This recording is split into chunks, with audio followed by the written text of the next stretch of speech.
Fala pessoal, aqui é o Júlio Ribeiro do Pregai, gravando mais um videozinho bacana para vocês da série Reprega. Hoje a gente tem uma situação bem bacana. Eu recebi um direct de uma seguidora lá do Pregai, depois que eu não me lembro direito, acho que eu abri uma caixinha de perguntas acerca de pregação e ela falou alguma coisa sobre escrever muito e tal, e depois a gente conversou um pouco pelo direct, ela mandou uma foto do esboço dela, eu falei, poxa, me manda aí o esboço que eu dou uma olhada para você. Então, hoje a gente está fazendo aqui um reprega de alguém que não é aluno do nosso curso de pregação expositiva, mas como eu já falei, né, o Pregai está aí para atender a todo mundo e ajudar a todo mundo com a questão da pregação. E no final das contas vai ser bom, porque é mais uma pregação que eu vou analisar e vai ficar disponível aqui para vocês depois darem uma olhada, caso vocês queiram, e certamente aprender alguma coisa. Então, vamos lá.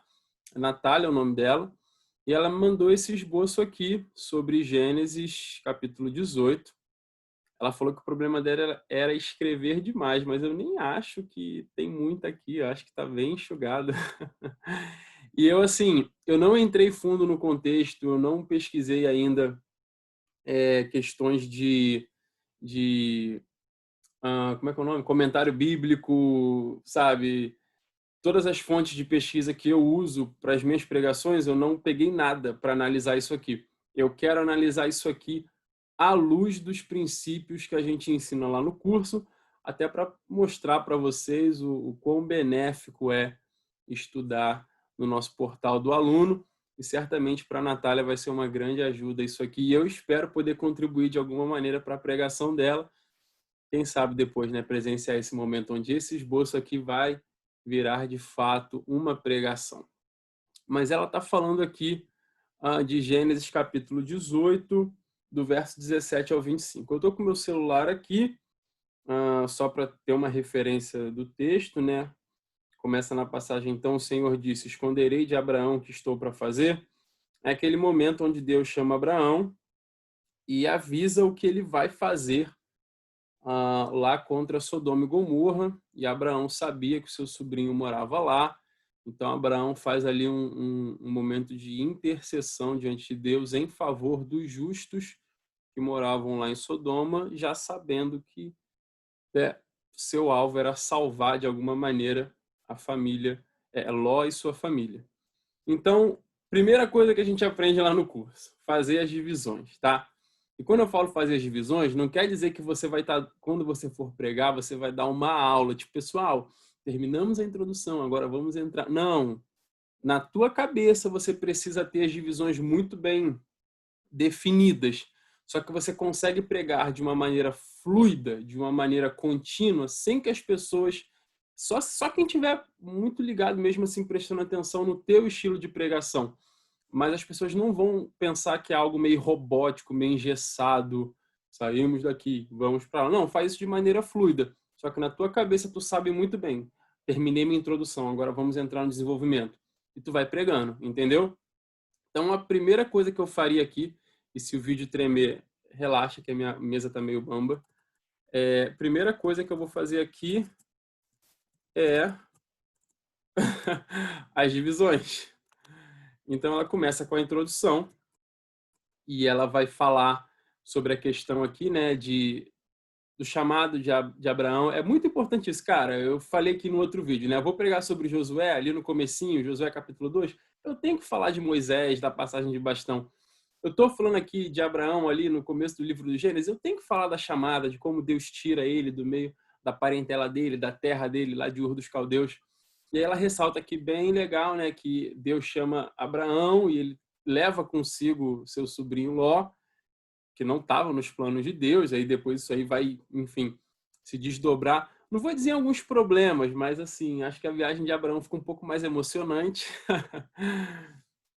E ele vai dizer que ela vai dizer aqui, né? E também não li a priori não, pessoal. Estou lendo agora a pregação dela para vocês verem que dá para fazer muito bem feito sem aquele caramba, eu me preparei 2 dias para gravar esse vídeo. Não, estou lendo aqui agora junto com vocês e fazendo junto com vocês, tá? Gostava de Ló, enfim, trouxe ele consigo. Introdução bacana. Abraão estava sentado à porta de sua tenda, fez a... Beleza, aqui ainda é, do meu ponto de vista, aqui ainda é a introdução, fala sobre lá o chamado dos anjos, o quanto que ela, né, a visitação de Sara, Sara riu, etc e tal. Blá, blá, blá. Alguma coisa difícil demais para o Senhor. Tá. Vamos ver aqui quando que a gente consegue começar esse desenvolvimento. Tá. Eu vou fazer um corte aqui na pregação da Natália e eu vou começar o desenvolvimento aqui. E aí vocês podem pensar, caramba, Júlio, mas ficou muita coisa para a introdução. Depende do ritmo de fala dela, depende do quanto ela entrar. Isso aqui é uma introdução que, se a pessoa for meio que descuidada assim, ela fala isso aqui tudo em 5 minutos e, entendeu? Não vai tomar muito tempo dela. E se ela também quiser valorizar muito, entrar em cada detalhe aqui, ela vai acabar pregando sobre uma outra passagem que não é a passagem que ela decidiu pregar. Então isso aqui para mim é introdução. A introdução, ela vai falar sobre esse pano de fundo, Deus chamando Abraão, fazendo promessas, falando de Sara. E aqui ela está meio que salpicando algumas aplicações, né? Alguma coisa difícil para o Senhor? Certamente dá para explorar alguma coisa aqui. Ó, Deus não faz promessas para quem não vê potencial, e a quem Deus faz promessas, ele revela os seus segredos. Isso aqui já é uma ponte para o desenvolvimento. Nós estamos lendo uma passagem onde Deus ele decide abrir o coração para Abraão e revelar os seus planos, né? O que ele havia de fazer. E aqui ela entra no texto. Deus precisava contar para Abraão? Não, né? Ele não precisa da minha opinião para cooperar. Ele faz isso por um motivo, sabia que Ló estava lá, etc e tal.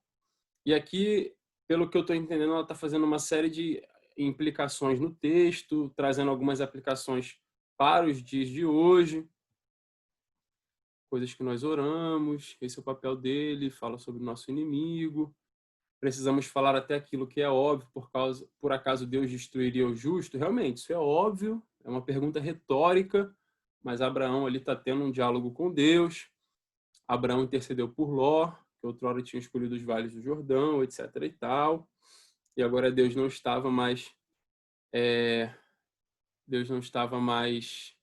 não mais aguentava o cheiro que estava subindo. Qual cheiro temos exalado? Mais um pouco de aplicação por forma de perguntas. Deus não precisa da nossa opinião, mas ele conta com uma atitude nossa, chamando o povo para ação, né? Isso aqui é uma chamada clara para ação, né? Ele precisa de uma atitude sua, e dá para explorar. Quando você intercede, o Senhor fica com você. Os 2 homens foram, mas Abraão permaneceu. E aí vai falar que houve, né, aquele livramento dos anjos que entraram na casa. Os homens queriam até ter relações sexuais com os anjos. Ló oferece suas filhas e os anjos dão um jeito na situação, tiram eles de lá. Isso aqui, para mim, é o desenvolvimento dela, que é bacana, que, assim, se elas... Aqui começaria um outro trabalhinho meu, quando eu terminar esse esboço aqui, começaria o trabalho de entrar nos comentários bíblicos, assistir algumas exposições no YouTube, ver algum podcast, algum material, ler algum livro que eu possa ter sobre esse assunto, sobre os patriarcas, sobre Gênesis, enfim, buscar informações para me aprofundar nesse texto aqui. Inclusive essa questão de Deus descendo, eu vou descer lá para ver o que está acontecendo, para ver se é isso mesmo. Recentemente respondi uma pergunta sobre isso na caixinha lá do Pregai, foi bem bacana. Senti falta de uma coisa na pregação da Natália. E é totalmente compreensível, porque, como eu falei no começo, ela não é aluna do nosso curso. Pessoal, Spurgeon, ele contava uma historinha, que está no nosso curso, inclusive, e que eu não consigo achar um exemplo melhor do que esse, é o melhor exemplo. Vai falar que tinha um pregador novo, jovem, e ele, enfim, fez uma pregação. Sabe aquelas pregações belas, palavras certas, frases de efeito, aquela coisa poderosa ali. E tinha o senhor no último banco da igreja ouvindo aquele jovem pregar. E o fogo caindo, e o cara pregando, e tudo dando certo. Quando terminou a pregação, o pregador foi para a porta para se despedir das pessoas que estavam no culto. E aí, quando eu estava falando com esse senhor, poxa, o que o senhor achou da pregação? O senhor falou, para mim essa pregação não valeu de nada. E aí o cara falou, poxa, mas como assim? Eu preguei bem, enfim, desenvolvi. Aí o senhorzinho falou, só que você não falou de Jesus. Na tua pregação não tinha nada sobre Jesus. Aí ele falou assim, poxa, mas o texto que eu escolhi pregar não falava de Jesus. Aí o senhorzinho fala assim para ele, olha só, todas as aldeias da Inglaterra, todas elas, tem pelo menos uma estrada que leva a Londres. Pode ser que não tenha estrada para todos os cantos da Inglaterra, mas toda aldeia tem uma estradinha que leva a Londres. E ele vai falar da mesma maneira. Todos os textos da Bíblia, todas as histórias bíblicas têm uma estrada que leva até Cristo. Ah, mas esse texto não fala de Cristo. Fala sim. Se você estudar bem, você tem como achar Cristo aqui. E a gente ensina isso e os alunos ficam realmente maravilhados porque isso é um divisor de águas no nosso ministério.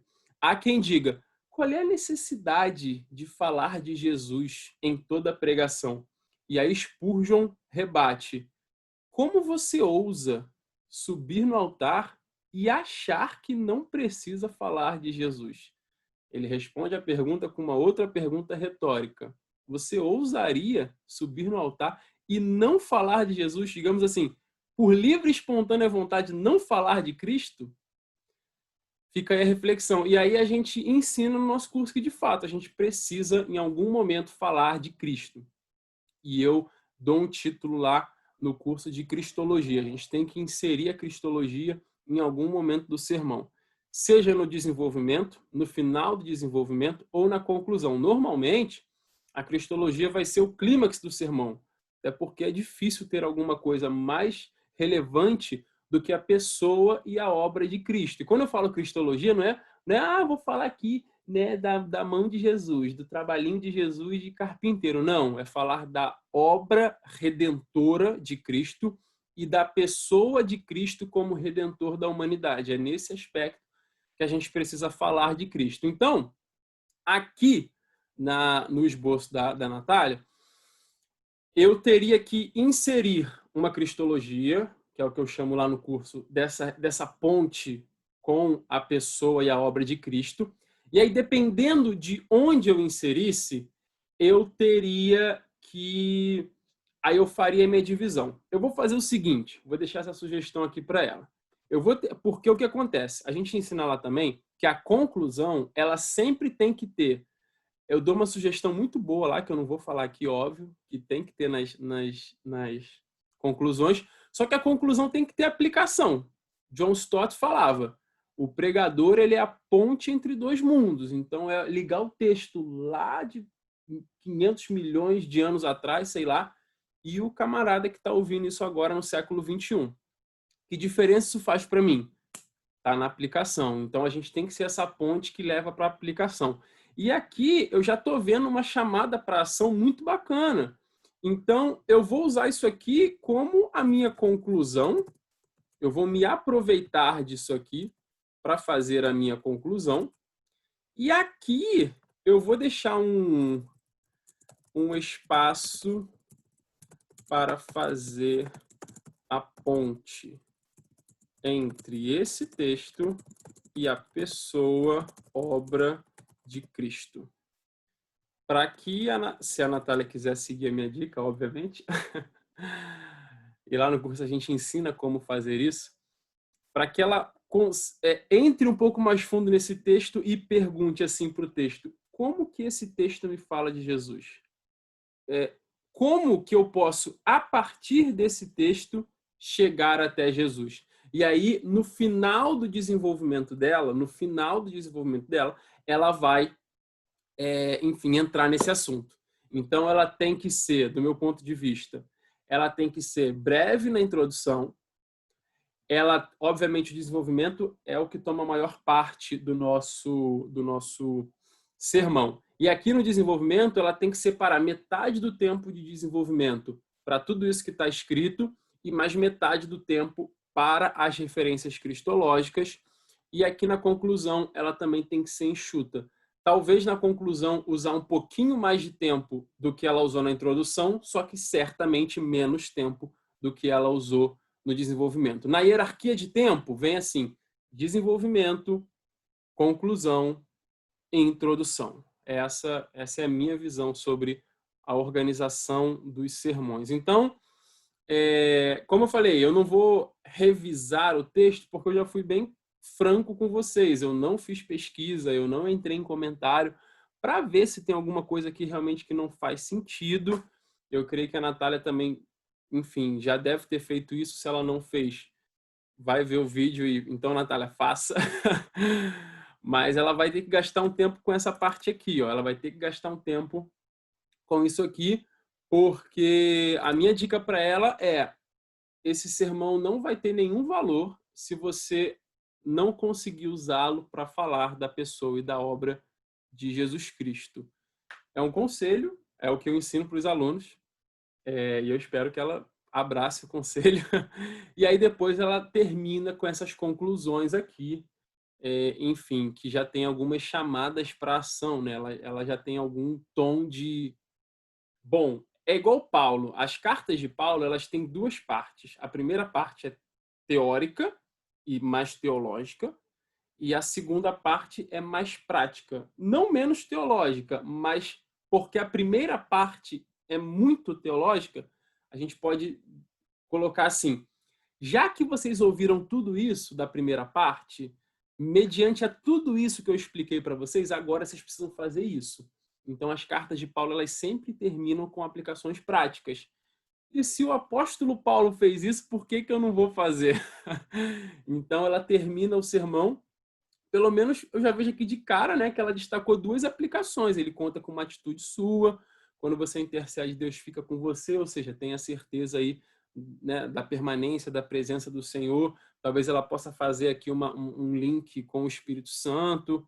Enfim, aí cada pregador vai achar os seus caminhos, mas obviamente todos eles vão desembocar em Cristo, tá bom? Essa é a minha revisão da pregação da Natália. Basicamente, é importante para ela dividir em tópicos e saber quanto tempo ela vai usar para cada uma das partes do sermão. Porque uma coisa muito desagradável, já estou terminando, uma coisa muito desagradável, eu acho que você vai concordar comigo, é quando você está ouvindo alguém pregar e você percebe, tem gente que erra tão feio que você percebe que ele gastou muito tempo com algo que não era para gastar. E aí depois, quando ele chega na parte importante, ele já está tendo que correr, porque o povo já é 10h30 da noite, o povo tem que ir para casa, já está cansado, o povo já... Sabe? Ele gastou muito tempo no que não era para gastar, e aí quando ele chega no assunto principal, que no nosso caso aqui certamente vai ser a parte cristológica, já tem pouco tempo, o culto já está acabando, o pastor já está falando, amém, amém, amém, termina. E aí isso é feio demais, isso aí demonstra imaturidade, inexperiência com coisas simples. Isso não é nem sobrenatural, isso é questão de organização de tempo. Então, assim, tu não precisa ser super espiritual para saber como dividir o tempo da tua pregação. Só que, infelizmente, muita gente não tem um professor, não tem um curso, não tem uma ajuda. Então, o cara tem que errar, tem que dar com a cara na parede umas 10, 15 vezes, para quem sabe ele aprenda na marra. Mas tem gente que não aprende até hoje. Enfim, isso é outro assunto. Mas é isso. Queria agradecer a Natália, que, enfim, concordou que eu fizesse a revisão gravada e colocasse aqui. Quero também elogiá-la por ter tido essa iniciativa. Tem muita gente que, enfim, não se abre para um certo tipo de ajuda, ou então tem um chamado e não estuda, como ela está fazendo os esboços dela, fazendo aí isso fica guardado, galera. Eu, por exemplo, tenho uma pasta aqui que tem um monte de estudo, um monte de coisa. Mais cedo ou mais tarde vai me ser útil. Então, elogio a Natália, uma jovem também que está aí buscando estudar, conhecer mais, pegou um texto difícil de Gênesis e esse é o caminho mesmo, sabe? E espero que essa aula ajude ela a ser uma pregadora melhor e você também que está assistindo esse vídeo a ser um pregador melhor. Te convido a conhecer o curso de pregação expositiva do Pregai. As inscrições estão abertas, eu estou te esperando para ficar no teu pé porque eu sou um professor chato, então, né, te aborrecer muito aí, te irritar muito, para você ser um pregador ou uma pregadora melhor. E também conhecer o Instagram, o Twitter, o Telegram, o YouTube, todos os canais de ensino que a gente tem aqui no Pregai, também gratuitos, tá bom? Quem fala aqui é o professor Júlio Ribeiro e esse foi mais um Reprega.